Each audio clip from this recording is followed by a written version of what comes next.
let's see if this worked. It did. There we go. All right, perfect. Looks like we're live now. How's it going, everybody?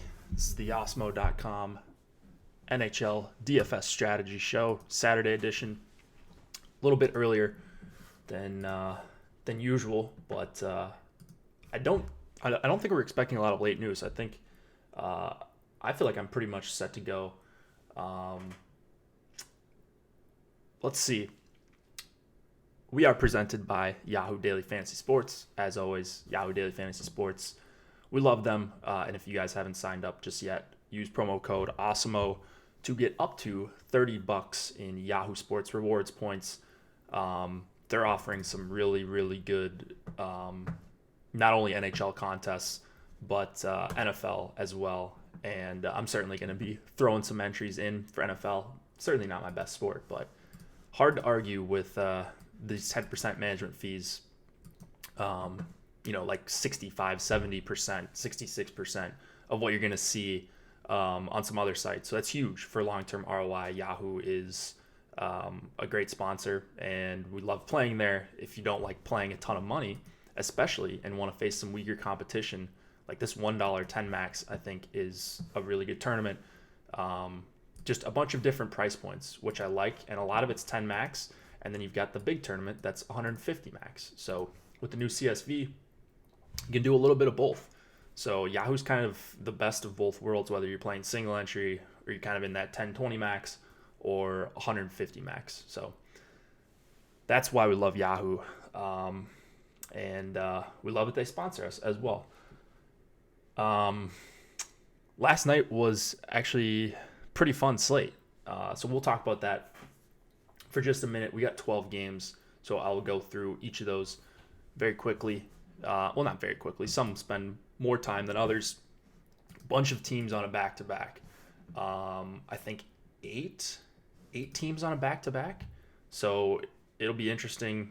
We're not going to get a lot of morning skate news, but I went through everything this morning, and I don't expect a ton to change based on what the 8 teams at least did last night. So I didn't see a lot of line changes or anything like that. So I think it's going to be a pretty good one. We'll have projections are already up. If you played the early slate, I threw in a bunch of lineups there. They'll be updated throughout the day. I'll update right after I get off the show, and then unfortunately I have to run out for a little bit, and then I will have them updated. About 6 Eastern or so. So let's see. What else do we have going on here? I didn't get... Let me see if I'm missing out on something. Right now,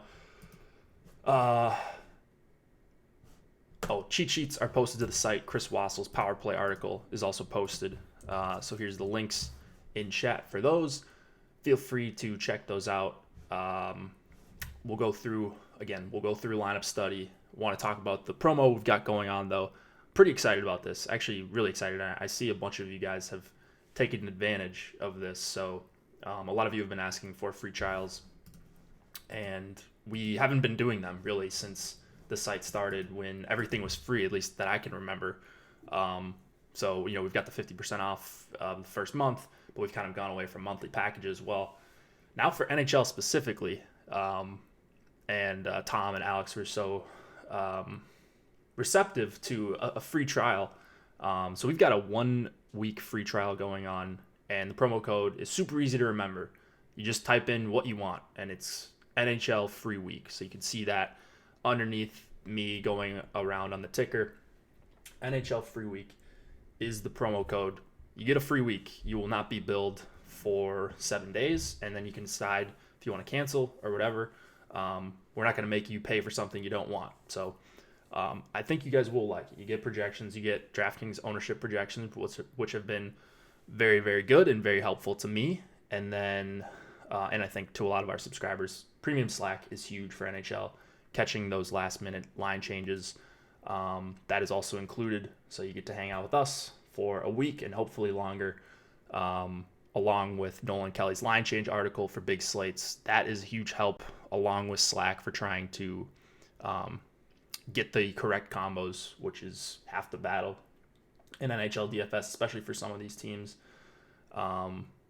Yeah, I think obviously it's a really good deal because it's free and no attachments necessary unless you want to hang around, and I think a lot of you guys will. So really, really excited about that promo code. That is a very limited time offer too, so take advantage. I mean, I don't see a reason not to. All right, last night, really quickly, my boy Josh Harris took it down. This is the qualifier from last night. So he won a trip to Nashville last night. Pretty jealous of him, but he got there late with the Islanders stack and hit a couple bonuses. So really good to see low owned Islanders. I mean, this is a really good Q lineup. He played a chalky team, but he didn't get crazy with the second stack. You don't have to play a team that no one else has. It was unlikely that someone else was going to have this combo. So he played a chalkier team, a chalkier line, maybe the chalkiest line. Burns didn't even go off. His defensemen weren't great, but Gibson was huge. And he actually got a full line goal taken off the board because I think it was a goalie interference on LeBanc earlier in the slate. And he told me he thought he was done. I thought he was done too. I woke up and he had won it. So really exciting. Yeah, raffle got him a trip to Nashville. No raffle in this lineup, but yeah, just wanted to shout him out. He was watching the show yesterday, probably to see how owned his Islanders 1 play was going to be. So awesome job. Super cool guy. So I was excited to see him take down the last night's queue. All right, other stuff that happened last night. This is the $10 I've got pulled up. Had a chance to be a really good slate. You see a lot of the 150 maxers. Tyler Lee almost got first last night in the $12 single entry. That's really awesome. How come you don't look at FanDuel lineups? I mean, I would if Lineup Study made it easy, or I'm sorry, if FanDuel made it easy to access via Lineup Study. Like, this is such a better layout than trying to just go on FanDuel. It's hard to compare lineups on FanDuel or see exposures. Did you take something down last night? Don't want to leave you out if you did. Let's see what we got. Is this the $4? Yeah. Haven't been playing. Nice. You took it down. That's awesome, man. Rayrock215. I'm assuming that's you. Same username. Awesome job, man. What stack did you have?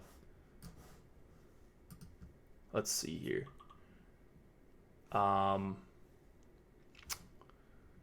Svech Teravainen. Very nice. Islanders 1. That's awesome, man. Really good looking lineup. 4-4. The classic 4-4 on FanDuel. Nolan's messaging me right now, so this will only take me 1 second. Can you point me to the cash options? All right. This is probably not great, but just give me 10 seconds here.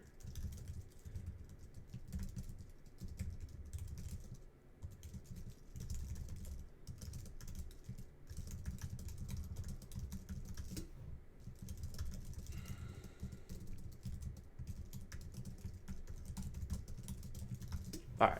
Apologies. Hellebuck got 60 saves.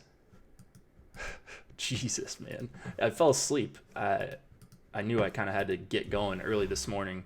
But yeah, I fell asleep and I was looking at some of the box scores on Natural Stat Trick. And Winnipeg just stinks and they won.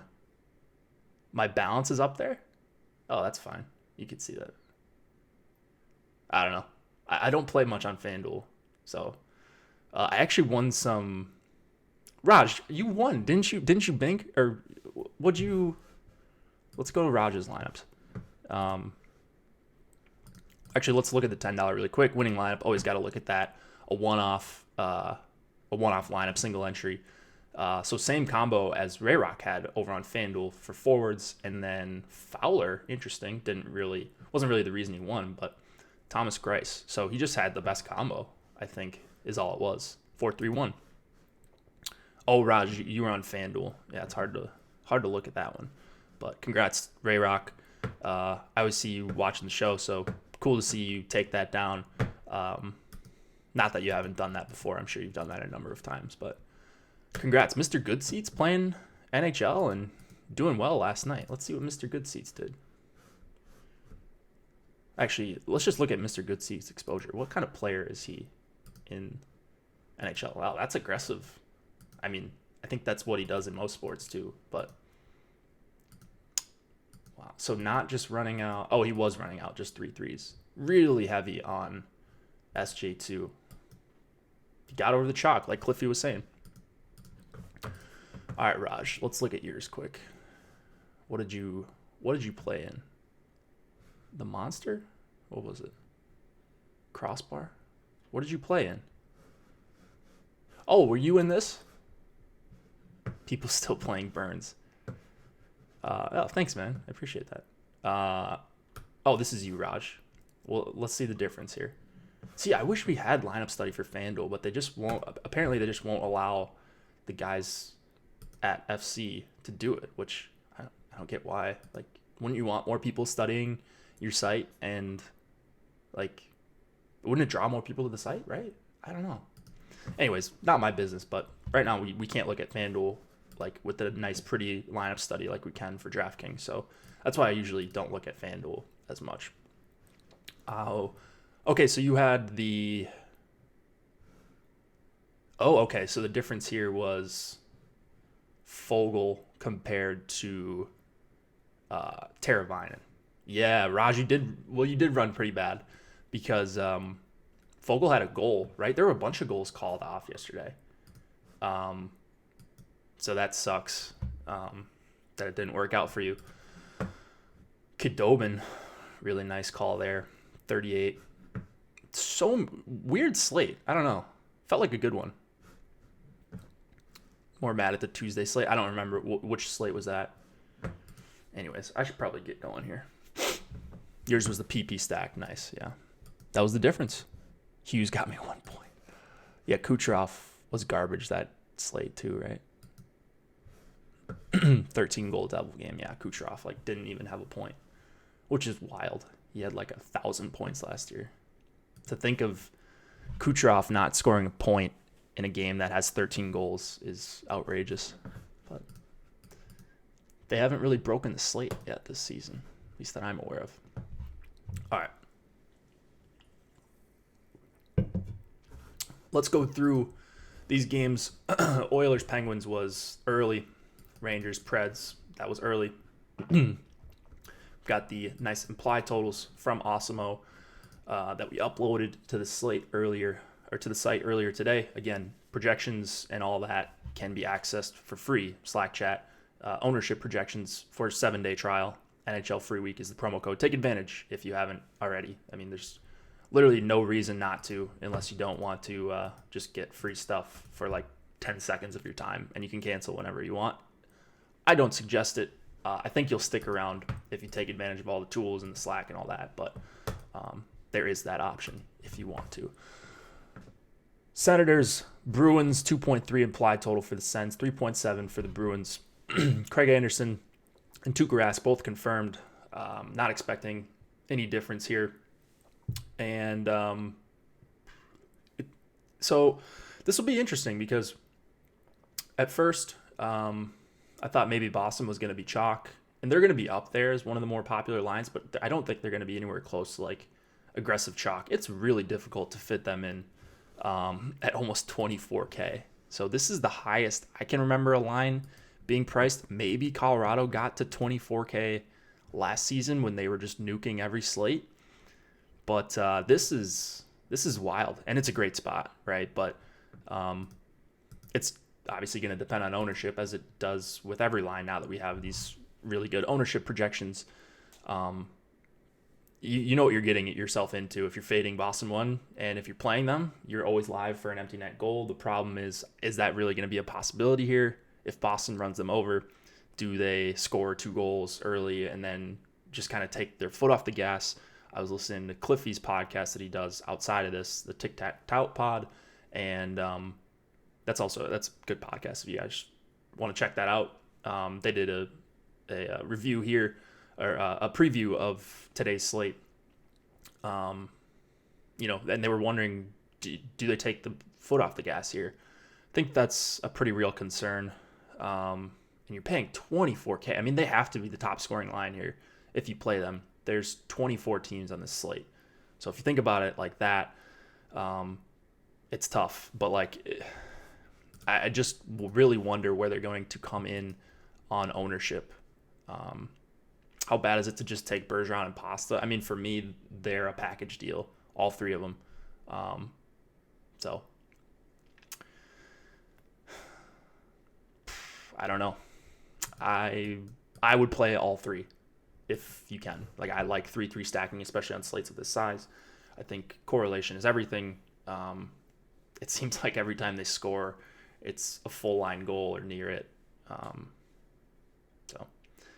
Bergeron and Marchand, I think, also play a lot at shorthanded, and obviously you can't predict shorthanded goals, but they just correlate so well to each other that it's so tough for me to try to pinpoint, all right, who's going to be left off from game to game. Other lines in this game, Krejci, DeBrusk, Heinen, that's a line I'm going to have some of, because you obviously need less from them. They're going to be probably lower owned than Boston 1. And whenever there's a huge total, everyone's flocking to one line, which is what you would expect here. I like going to the second line if it makes sense, and I think it does make some sense here. Maybe they get increased ice time too if they take their foot off the gas with Boston 1. I think that's a real possibility. Maybe more of a tiebreaker thing if you're considering 2 lines. But I wouldn't base my entire strategy off that sort of thinking, even though I think it does need to be at least brought up when the game looks this lopsided. And there's a couple of games like that today, by the way. And we'll get to them. All right, so this one's just basically about Boston 1, Shabbat 6,200, Krug 5,700. Problem with him, as it usually is when he's priced up like this, he's so tied to Boston 1's value, or Boston 1 going off, that he's just going to get left off a lot for me, and I don't love him as a one-off. All right, let's go to Islanders and Sabres. 2.8 implied total for the Isles, 2.7 for the Sabres. Islanders played last night. It was Grice, so we would expect it to be Varlamov. They've been switching off anyways. A lot of teams won't go back-to-back with their goalies anyways. So moral of the story, it's 95% of the time going to be Varlamov here. Of course, check in. There's a bunch of 7 Eastern games, so news will be important, especially on Saturdays. Might see some wacky things, even though I'm not expecting a lot to really change. So Islanders, the nuts last night. Do we go back to them here? I'm okay with it. They're not a heavy target of mine right now. I don't have Buffalo being a great 5-on-5 matchup on the team level in terms of who they're going to see the most of. Eichel, Olofsson, Reinhart. I need to be better at pronouncing these guys' names. Don't want you guys yelling at me. And it's just polite to pronounce guys' names correctly, I think. So, anyways, Reinhart, Eichel, Olofsson, definitely a stack that's up there for me. But I kind of need to boost them a little bit manually because there's a couple lines that are just grading out of this world from what I'm looking at. And the Eichel line's not quite one of them. So, like I said, they've been more impressive at 5-on-5 lately, more willing to take a chance on them on a big slate. They're going to be pretty low owned with a 2.7 total. The Islanders haven't been great defensively this season too. So I like taking Buffalo 1 here, attacking the Isles on the back-to-back. Polak goals in back-to-back games at 5,300. He's just priced up a little bit too high for me in a game where I'm not that interested in Islanders skaters. And then same old story with Dahlin and Ristolainen. Like the guy I want to play is probably Ristolainen, but he's 4,600. I don't know if he's going to see huge minutes, and he doesn't correlate that well to the Eichel line. Montour. He's expected to be back in. I don't know what his minutes are going to look like, but he is 3,500. So if he's on the top 4 defenseman here, and you think he's going to see 20 minutes, that's a pretty good price for Montour at 3,500. Yeah, Buffalo isn't good. Doesn't seem like a good game. Yeah, it's not great, but I think you might see concentrated scoring if they do get to 3 goals here. You might see 2 or 3 of them come from this top line.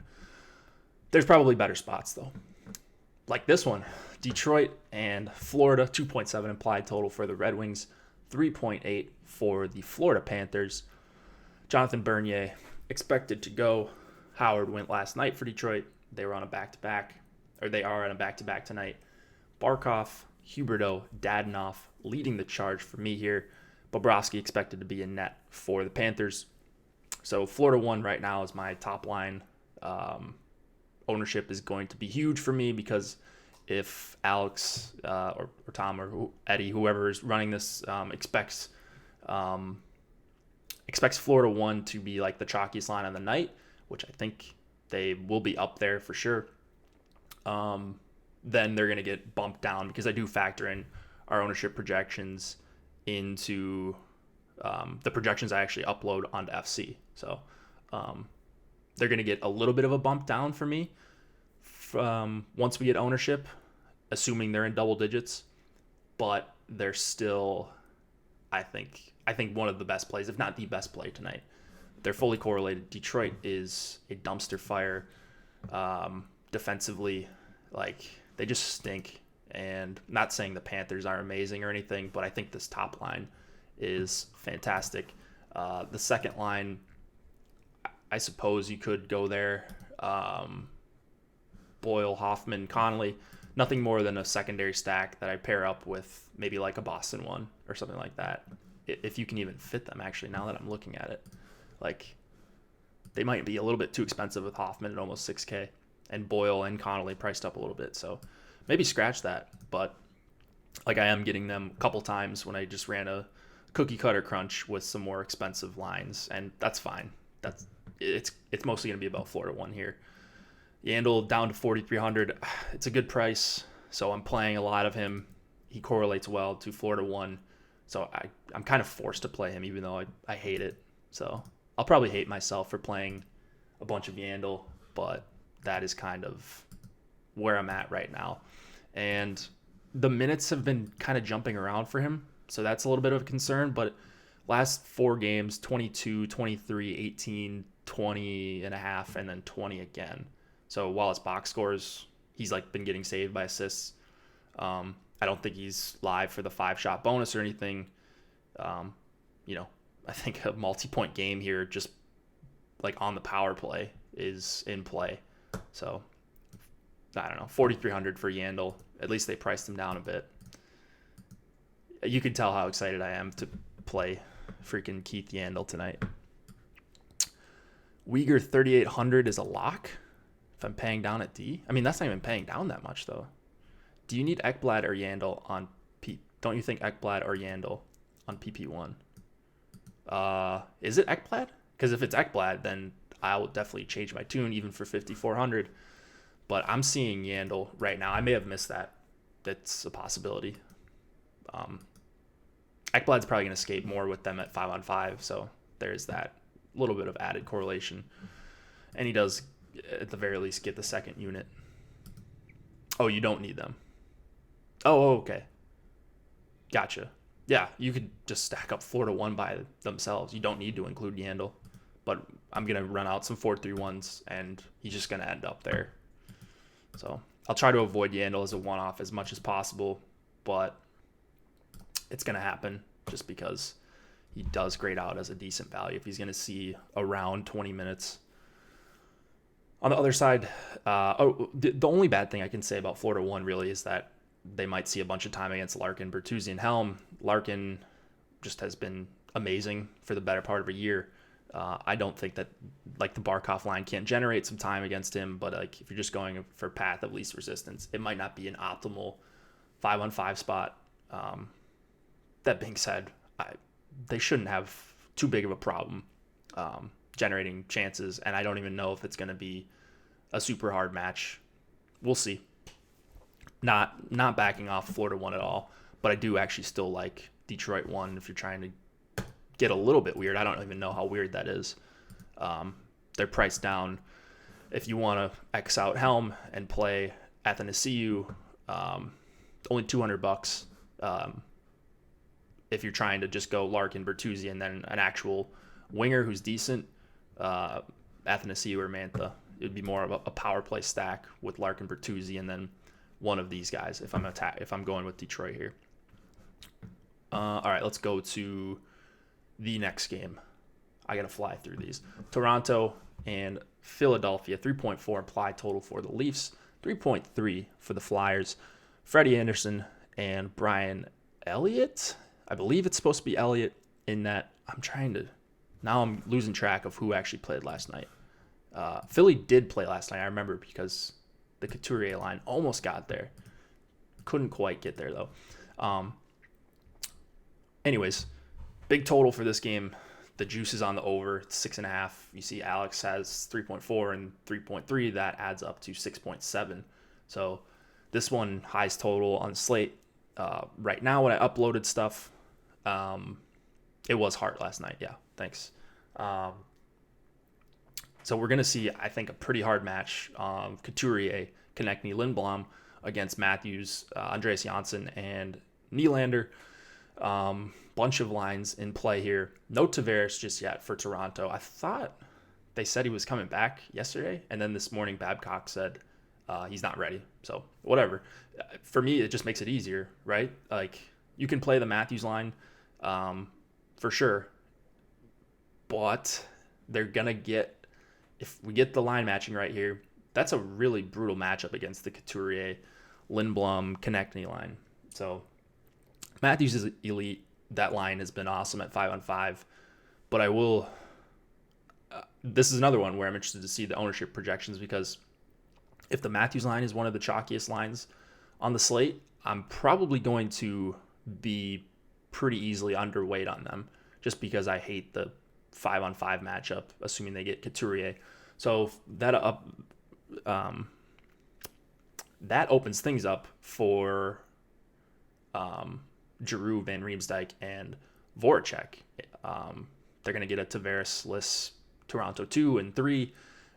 So I love Giroux, Van Riemsdyk, and Voracek. Not quite as much as Florida 1, but they're going to be up there, and they're going to be a really good value, and they're probably going to be popular, as popular as any line is going to get tonight.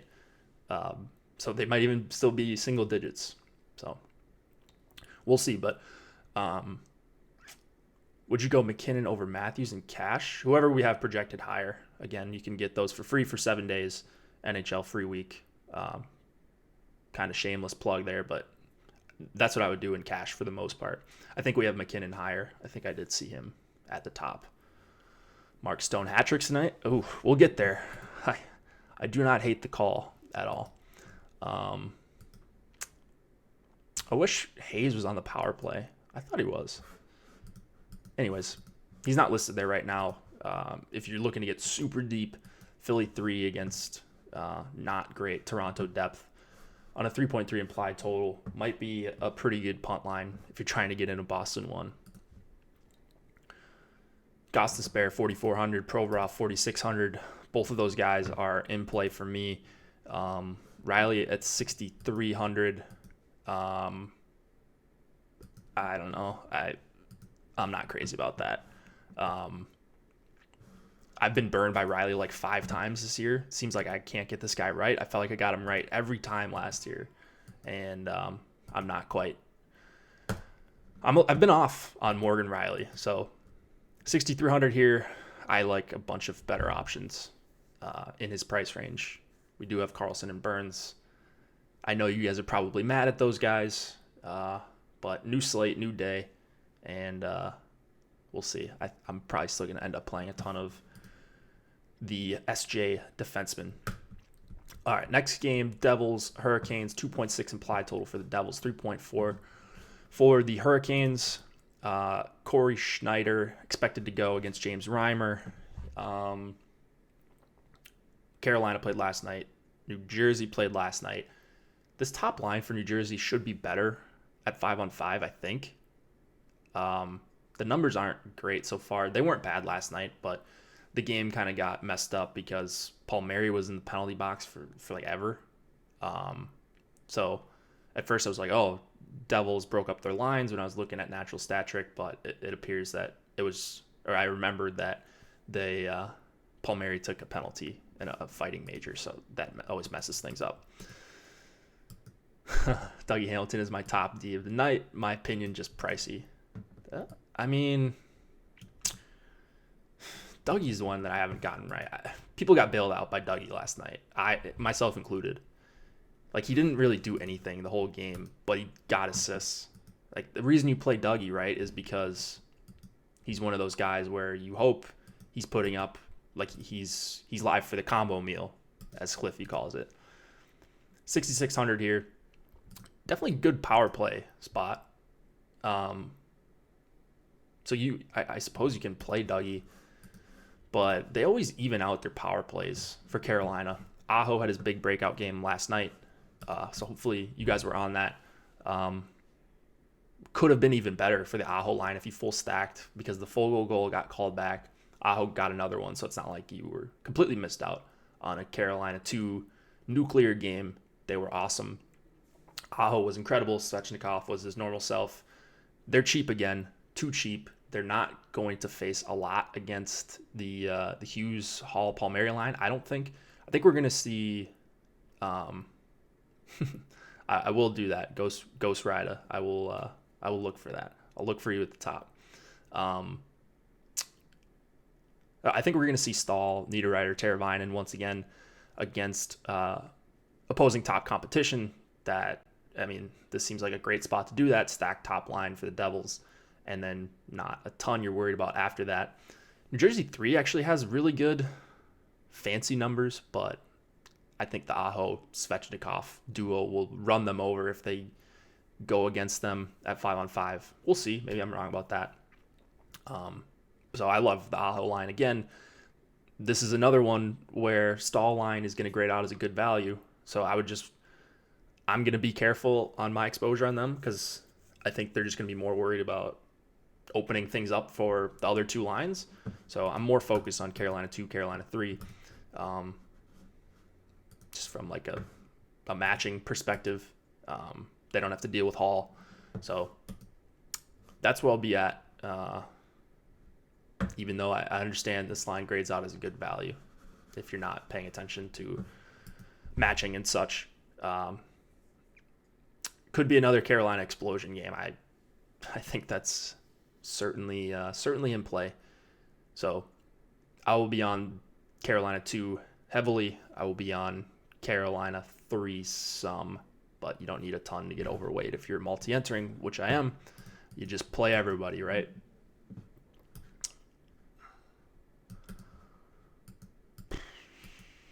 Boston 1 needs 3 points each to pay off maybe under-owned because of the huge price. Yeah, I don't think they're going to be aggressive chalk, like I said. There's just so many there's only so many combos you can fit with them in mass multi-entry tournaments. So they'll be up there. They'll probably be in double digits, but it's a 12-game slate. Like, other teams will grade out as better raw values. I try to, like, it's an event-based sport, so value doesn't, like, I think value is overrated. It definitely matters, but I think it's a little bit overrated, like we talked about in NHL or MLB DFS as well. So just, that's why I'm talking about, like, I'm trying to limit my exposure to this line because they're going to be like a chalky filler because of the 3.4 implied total, but there's better matchups within the team, and they've got 3 good lines that can score. Gardner, talked about Hamilton. Gardner, 3,200. You're just looking for power play assists, but yeah. I don't really like the Hall line at all. I don't love the Stahl matchup. It is a road back-to-back. Carolina getting the rare home back-to-back. You don't often see that one. That only happens a few times a season, I feel like. Reimer and Cash, 8K. I think volume is going to be an issue for him at 8K. You still want volume and Cash. I think there are better options, even though the win equity is definitely there. Flames, Blue Jackets, 3.1 implied total for the Flames. 3 for the Blue Jackets, Rittich, Korpisalo in net. This is one where I was kind of surprised when I ran my first crunch. And Korpisalo was expected, so go back and confirm. Elvis started last night. UC Saros is the starter for the Predators. So stop what you're doing for 30 seconds, as I do as well. If you played the early slate, go swap out your Rene if you had Rene. I'm going to do that really quick, and then we will get back to it. Rene. Oh, please tell me. Yeah, Saros is cheaper. He usually is. Nice. All right, cool. Done and done. Okay. So this game, the team I have the most is, or the line I have the most is, as I usually do, Columbus won. I hope they go up against Monahan, Gaudreau, and Lindholm, and we see kind of a high event matchup both ways. I think you can go back to Monahan, Gaudreau, and Lindholm on the other side. Let's see. Yeah, this game. Okay. Yeah, so I really like the top line for Columbus.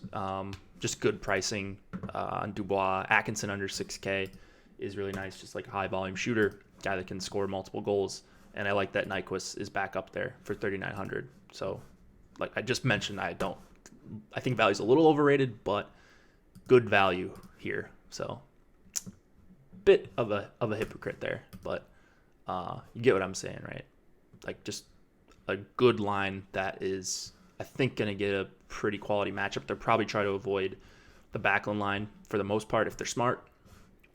And then you get to go up against a little bit worse of a defensive line. Yeah, going Columbus 1. Yeah, they haven't paid off for me very well.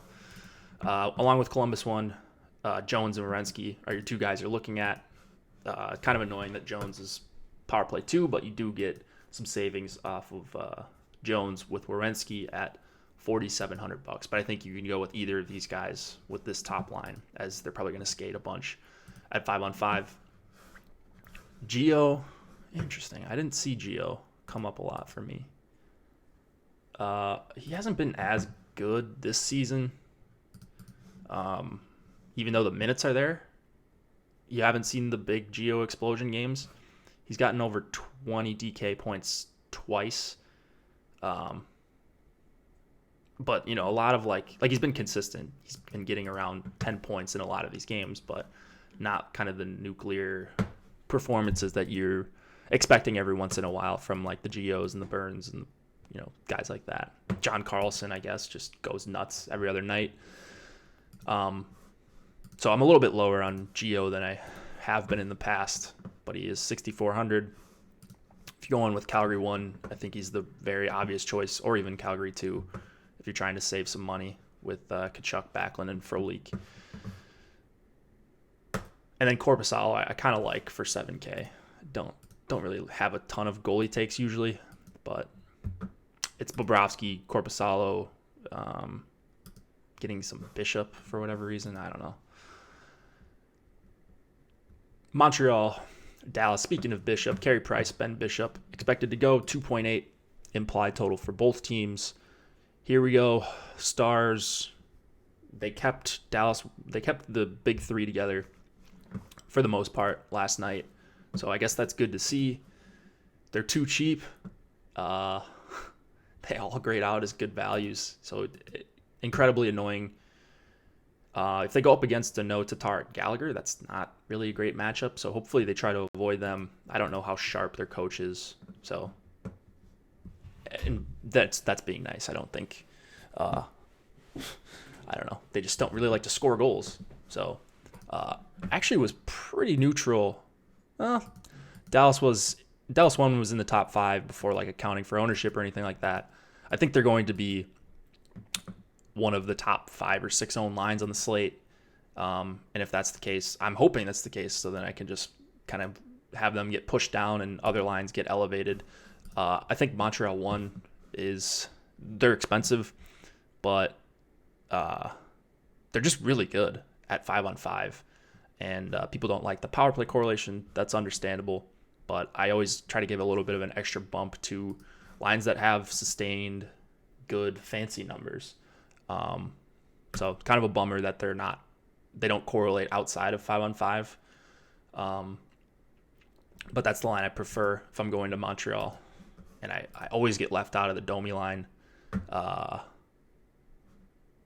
Kotkaniemi was a late scratch a couple nights ago, so I'm not sure if he's going to be back. But that's really all I got here. It's either Dallas 1. Rupe, by the way, Rupe Hintz has been incredible for 4,200. It feels like he scores every night, but I still didn't get to much of any Dallas 2. So Klingberg 4,700, Lindell 3,500, both listed on the top power play. Those are pretty decent options. Not guys I'm going crazy on or anything like that, but I did get to about 10% of Klingberg. And I'm fine with that especially if you're going in with Dallas 1. Don't believe you'll push Dallas down. Well, it does it automatically. I have like a formula for like the ownership projections that I plug in, and so it's quantitative. It's not subjective. Like everybody gets pushed down or up a certain amount. Malcolm Subban is going tonight. Okay. I'll change that after the show. Let me actually make a note of that. So like I said, I got to run out after the show. So I want to make sure I get everything updated so you guys can run crunches. And then Subban.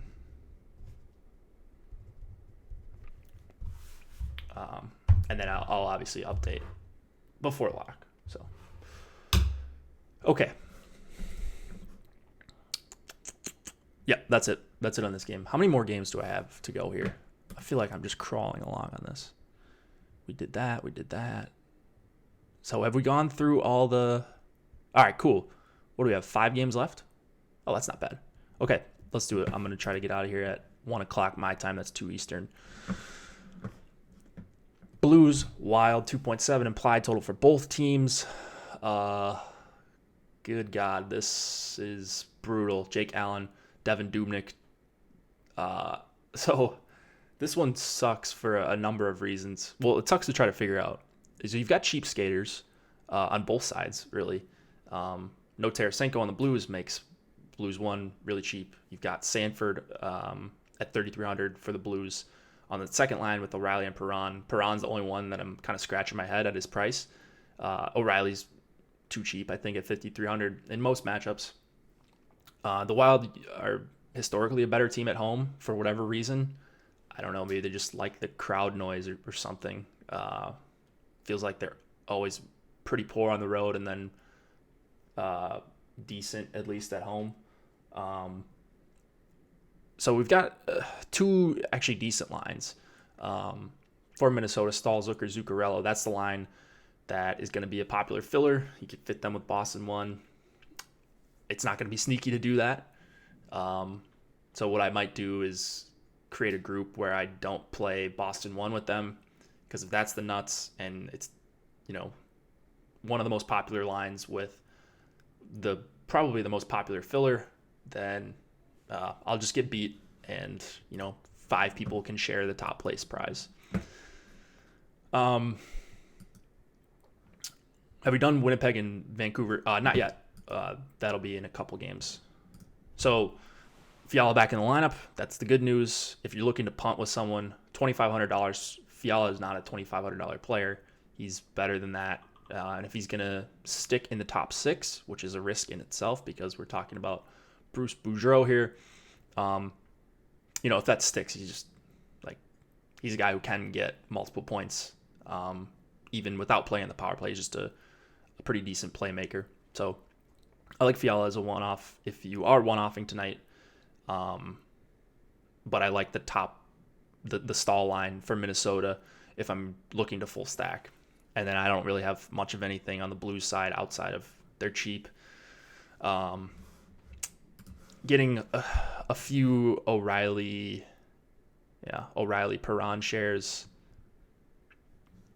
This is not a super exciting game. I mean, the total stinks.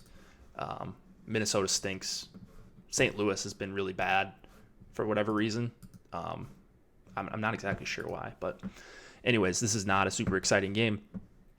I do still believe in Dumba at 4,200. I would like to see him attempt more shots. I don't really have a reason why he wouldn't be outside of his team just not sustaining possession. So maybe that could be the reason. But the minutes have been good. The points haven't really followed, but he's too talented of a defenseman, I think, to be 4,200, even though it's not an optimal spot. So Dumba's the guy I'm playing the most on the blue line in this game. And let's go to the next one. Colorado, Arizona, 2.8 implied total for the Avs, 2.8 for the Coyotes as well. Pavel Francouz, I can't remember the pronunciation on that one. Doesn't matter. Darcy Kemper, 7,700 for Kemper. Feels like Arizona goalies are always popular now that I think of it. He's probably going to be pretty popular here again. Essentially a pick 'em here. And you've got a ton of cheap skaters on Arizona's side. Dvorak with Keller and Kessel. If that is going to be a line, it's always difficult to try to figure out information on Arizona. They just don't tweet it out or don't have beats, or I can't even remember what the deal is, but it's hard to try to figure out information on them. It's not a bad 5-on-5 spot against the McKinnon line, whoever goes up against them, or really the rest of the Avs. So I kind of side with Arizona here. The problem is just trying to pick a line or trying to get the right combo. This is a 9 Eastern game. So I think what I'm probably going to do is go with Keller, Dvorak, Kessel. What you could do also if you're using Cruncher is just make sure if you use that line that you have a defenseman in one of the later games, more expensive guy. So in case it's Schmaltz that jumps up in Dvorak's spot, you can at least get the right combo and swap your defenseman down somehow. I know that's not the most fun thing to do, but that's certainly an option you could do if you are multi-entering and you think you're going to maybe make some swaps. Stepan Grabner, Hinostroza, dirt cheap, another filler, Boston 1 filler, and that's really about it for me. And then Colorado's easy because it's either McKinnon, Kadri, Donskoy, or no one, for me at least, until further notice. Cale Makar is too expensive, not a great power play spot, I don't think. If I'm going to a Colorado defenseman, it's probably Samuel Girard at $3,300. Ekman Larson getting up there in price, as is Chychrun, as is Goligoski. If you're punting, Demers is kind of a guy that people always play, and I never seem to get there, and he's always dirt cheap. There's not a lot of really good punt defensemen most nights. I don't think tonight is any different. The one guy I do kind of like is Sandheim. I think he's 2,800 exactly. So, yeah, okay. Osterley's back? Nice. Wait, where's he going to be? Probably third pairing? It doesn't matter. It's not going to matter in the slate. Boquist? I don't know. We'll see. All right, let's go to Jets and the Golden Knights. 2.8 implied total for the Jets, 3.7 for the Golden Knights. Laurent Brossoit against, apparently, Malcolm Subban. So I'll change that after the show, and we'll get Subban in there. See if that changes anything. So I feel a little bit better about my exposures to this game now that we think it's going to be Subban and net. Obviously a big downgrade, right, for Vegas. You go from Fleury, who's been solid the last couple of years, to Subban, who just can't seem to put it together. And then you've got what should be concentrated scoring for the Jets. That's going to swing the line quite a bit too. So you might see the Jets total come up. You might see this game total come up to higher than 6.5 with the Subban news. So I'm going to check the lines after as well. But we're probably going to get back to two backup goalies and offenses that can score. The problem is with Schmidt back for Vegas and them just looking incredibly deep, Tuck too, it's just going to be hard for Winnipeg to generate a ton, I think. I could be wrong on this too. But it's hard to argue with Scheifele, Connor, and Wheeler here. They're just way too cheap, and they're a really good line at 5-on-5. Connor's been incredible. So I don't mind paying $6K for him. Hopefully it's just a back and forth game. Maybe you get a couple cheap ones against Subban, or one cheap one, and all of a sudden it's looking like a pretty good play for under 18K for Winnipeg 1. So I was getting a ton of Winnipeg 1, was the moral of the story. Now with Subban starting, I feel a little bit better about that. I do like them. The problem is it's not like Vegas 1 and Vegas 2 are not lines you want to really target against that much, I don't think.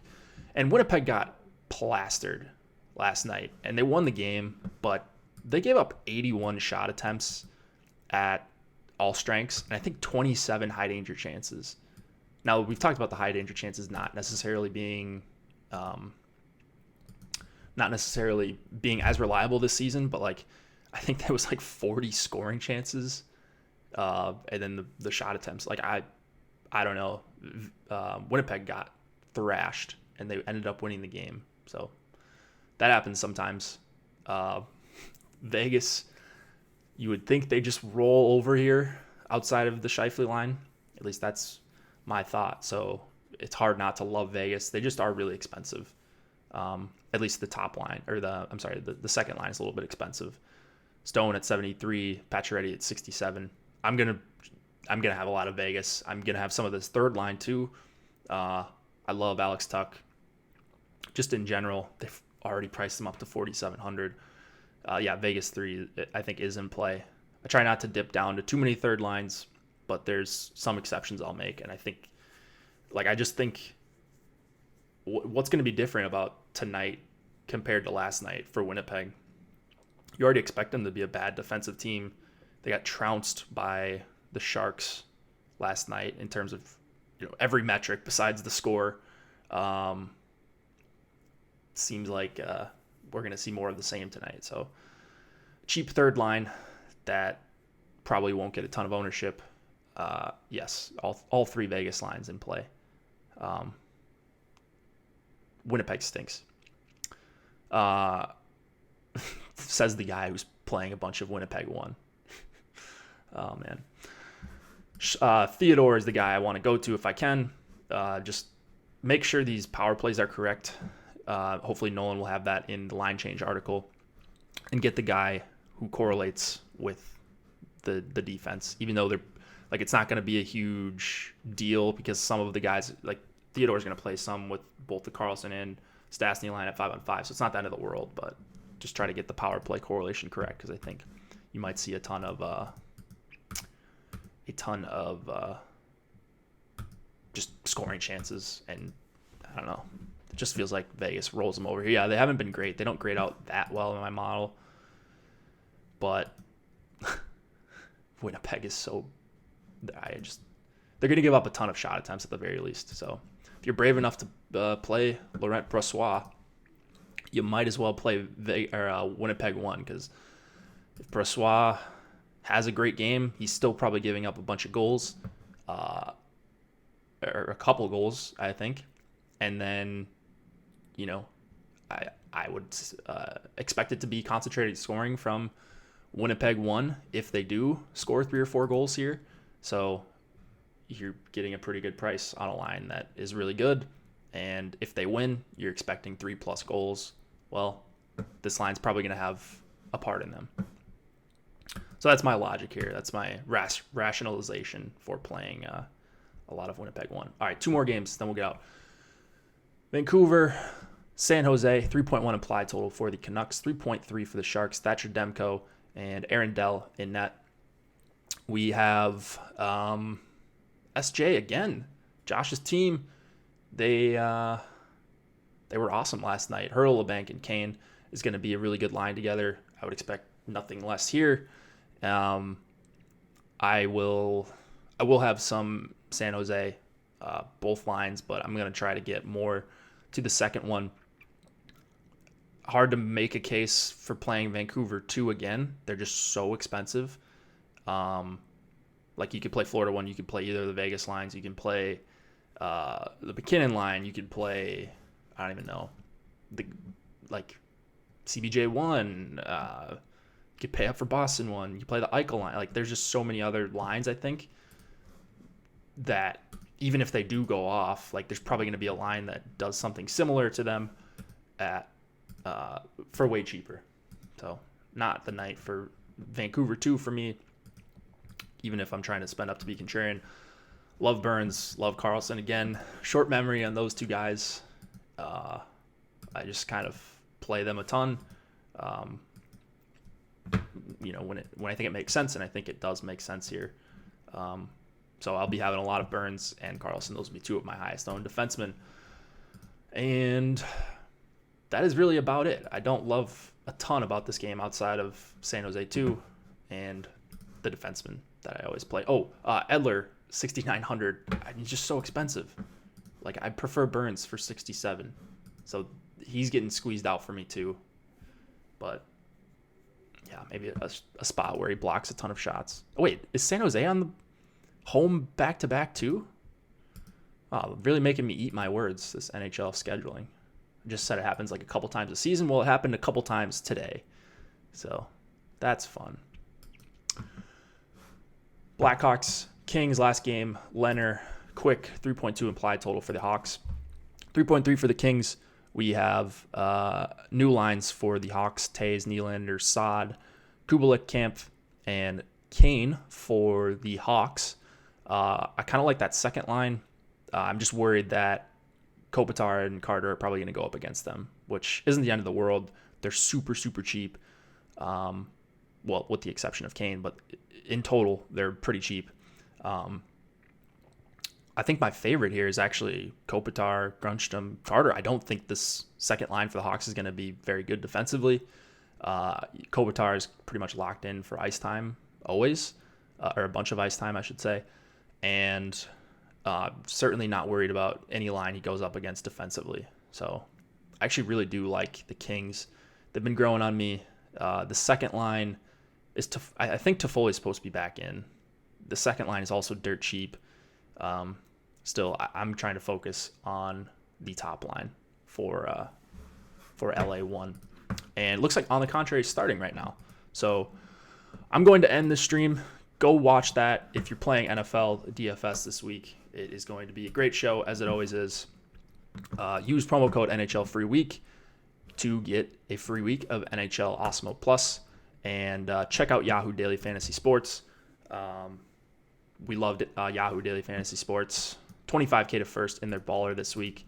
So shout out to them for sponsoring us and offering some alternative DFS contests that are better for your long-term ROI. Hit me up in Slack if you got any other questions. I'll update projections right after the show, and then at least one more before lock. And then good luck tonight, guys. See you back on Monday.